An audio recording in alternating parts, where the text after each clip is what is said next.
কি অবস্থা মানা? এভাবেই ভিডিওতে হাজির হন বদবচন খ্যাত শামীম আহমেদ।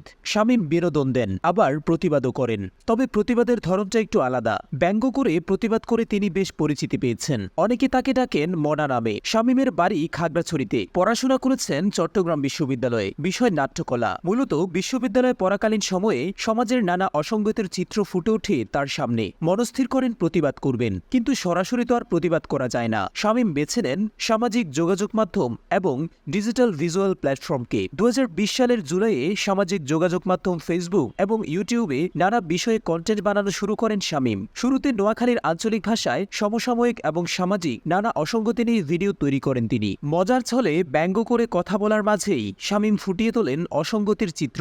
গভীর বার্তা দেন প্রতিটি ভিডিওতে। নোয়াখালী, বরিশাল, সিলেট, রাজশাহী ও পাবনা অঞ্চলের ভাষাসহ প্রায় 10টি আঞ্চলিক ভাষায় অনর্গল কথা বলতে পারেন শামীম। নাটক দেখে কিংবা বন্ধুবান্ধবদের থেকে শুনে শুনেই এইসব ভাষা আয়ত্ত করেছেন তিনি। সামাজিক যোগাযোগ মাধ্যমে অল্প সময়ে বেশ সাড়া ফেলেছেন তিনি। ফেসবুক থেকে ইউটিউব সবখানেই তার জনপ্রিয়তা আছে। ফেসবুকে তার প্রতিটি ভিডিও লাখ লাখ মানুষ দেখেছে। হাতে পেয়েছেন ইউটিউবের silver play button. Content creator থেকে হয়ে উঠেছেন ছোট পর্দার অভিনেতা। গত 2 বছর একাধিক নাটকে কাজ করেছেন শামীম। এগুলোর মধ্যে অন্যতম কিছু নাটক হলো হঠাৎ বৃষ্টি, কাটুস কুটুস, নোয়াখাইল্লা পোলা ও বদনাম ইত্যাদি। শামীমের অভিনয়ে তরুণরা বরাবরই মুগ্ধ। তার কথা বলার ভঙ্গি, ঢং পছন্দ অনেকের। তাকে অনুসরণ করে অনেকেই ফেসবুকে ভিডিও বানাতে দেখা গেছে। এক কথায় শামীম হয়ে উঠেছেন অনেকেরই অনুপ্রেরণা। কন্টেন্ট ক্রিয়েটর ও অভিনেতার আড়ালে অবশ্য চাপা পড়ে গেছে শামীমের মেধা। দারুণ মেধাবী এই তরুণ 2011 সালে উচ্চ মাধ্যমিক শেষ করে ভর্তি হয়েছিলেন কবি নজরুল বিশ্ববিদ্যালয়ে। এরপর নিজের আগ্রহের বিভাগে ভর্তি হন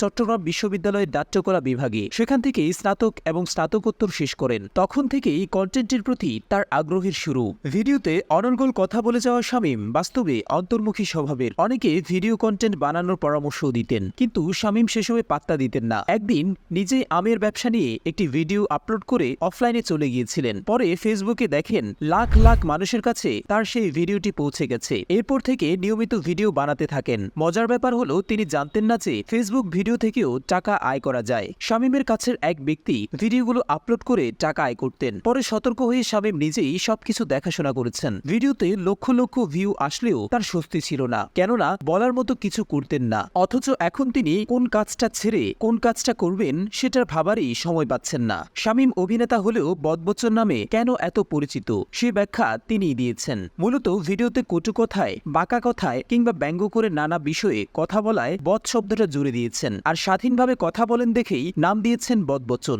শুরুতেই তার অনেক কাছের মানুষ কাজটা পছন্দ করেনি, অনেকে হাসি ঠাট্টা করেছে, কিন্তু কারো দিকেই তাকাননি শামীম। বানিয়ে গেছেন একের পর এক ভিডিও। অভিনয় ভালো করলেও এই ভিডিও বানানো তিনি ছাড়েননি, ছাড়তেও চান না, কারণ পরিচিতি বা খ্যাতির সবটাই পেয়েছেন এই ভিডিও বানিয়ে। বর্তমানে তিনি ফুটবল আর ক্রিকেট নিয়েই বেশি কথা বলেন। খেলাধুলা নিয়ে কথা বলার জন্য খুলেছেন আলাদা ফেসবুক পেজ। মনা স্পোর্টস পিনিক পেজে নিয়মিত ভিডিও কন্টেন্ট দিচ্ছেন। বাংলাদেশ ক্রিকেটের হতশ্রী পারফরমেন্স শামীমের কথায় বাস্তবসম্মতভাবে ফুটে ওঠে। টুকটাক ব্যবসা, অভিনয় আর কন্টেন্ট ক্রিয়েশন, এই 3 মিলেই শামীম আহমেদের পথচলা।